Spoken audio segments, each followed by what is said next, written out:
Viewers, welcome to education and job corner. তাহলে অবশেষে গতকাল স্কুল সার্ভিস কমিশনের মাধ্যমে গ্রুপ সি, গ্রুপ ডি, নবম, দশম ও একাদশ দ্বাদশের যে চাকরি বাতিলের মামলা কোর্টের ডিভিশন বেঞ্চে চলছিল, এই মামলাটির শুনানি অবশেষে শেষ হলো। কিন্তু শুনানি শেষ হলেও এই মামলার কিন্তু চূড়ান্ত রায়দান বা ফাইনাল রায়দান এখনো পর্যন্ত দেয়নি কলকাতা হাইকোর্টের ডিভিশন বেঞ্চ।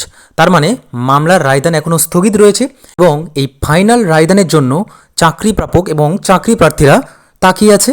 এখন বিষয়টা আপনাদের জানতে হবে যে গ্রুপ সি, গ্রুপ ডি, নবম, দশম ও একাদশ দ্বাদশ মিলিয়ে প্রায় 5,000-এর কাছে চাকরি বাতিল করেছিল কলকাতা হাইকোর্টের বিচারপতি অভিজিৎ গঙ্গোপাধ্যায়, এবং সেই চাকরি বাতিলকে চ্যালেঞ্জ করে বিতর্কিত চাকরি প্রাপকরা সুপ্রিম কোর্টের দ্বারস্থ হন।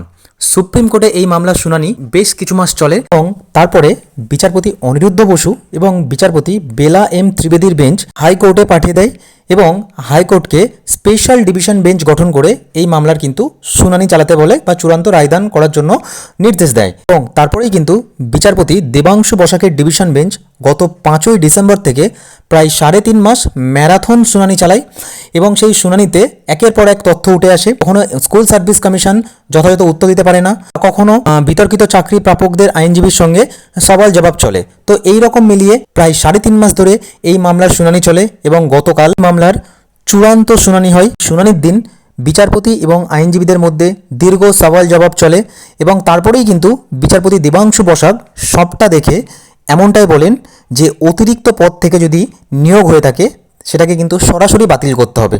তারপরেই কিন্তু এর পরবর্তীতে তিনি নির্দেশ দেন যে এই রায়দান আপাতত স্থগিত থাকলো, পরবর্তীতে যে কোনো দিন এই মামলার রায়দান কিন্তু দেওয়া হবে।